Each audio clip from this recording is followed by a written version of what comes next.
people have very high standards how they want their work life to be. And I said, look, if you can get your work life to be where you enjoy half of it, that is amazing. Because very few people ever achieve that. Because the truth is, everything comes with overhead. That's reality. Everything comes with pieces that you don't like. You could be a Supreme Court justice, and there's still going to be pieces of your job you don't like. Every job comes with pieces you don't like.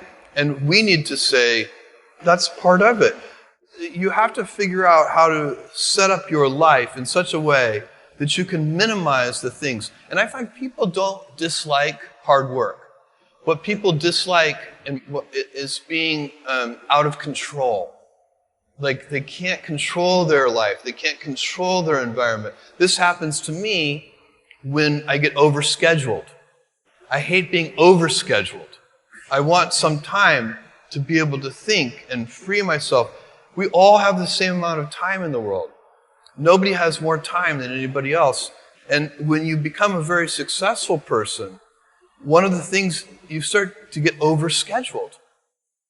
So a young person starting their career, I think there are probably a lot of things. Some of them are very well known and people have heard them many times. They're still true. One of those is you should always focus on a young person should find something that they're passionate about to do.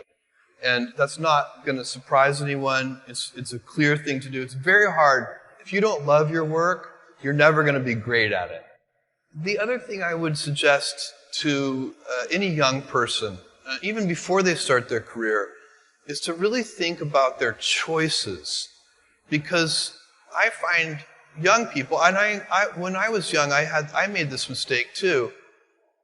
You can get very fixed on your gifts. So everybody has gifts. You know, you have gifts and you have things that you didn't get gifted. Maybe you're extremely beautiful. Maybe you're extremely good at mathematics. There are a lot of things that you can be given.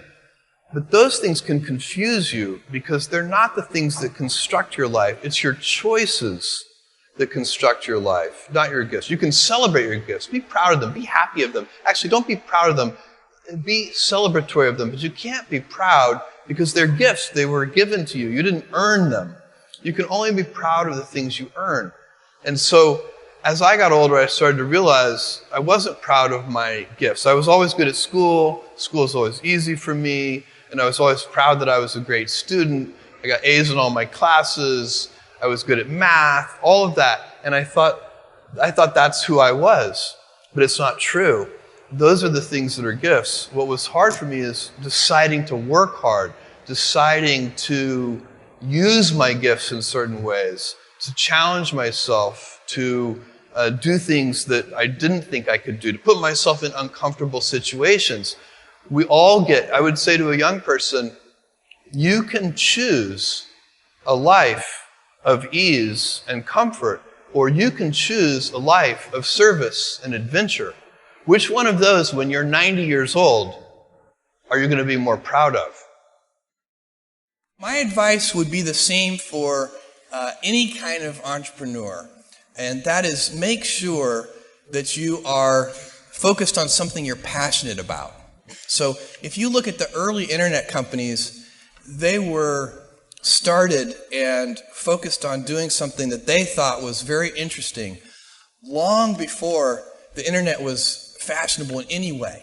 We are currently an underdog once again. We've been in business for 6 years, and there was exactly 1 year where we were not the underdog, and that was 1999. I like the underdog years because it makes, I liked it when all the people we hired, their parents told them they were crazy. Like that was kind of the good era. Fortunately, it's back. In 1999, all the parents were like, giving their brothers and sisters high fives. My son is working at Amazon.com. So that's you can't follow the fashion when you're trying to do a startup company, or I think really anything in life. But you have to, as an entrepreneur, if you're gonna build a company, pick something you think is interesting that has the intersection of genuinely creating real customer value, and then just stay right there and let the wave catch you. Whatever it is that you want to do, there's going to be risk in your life. And risk is a necessary component of progress.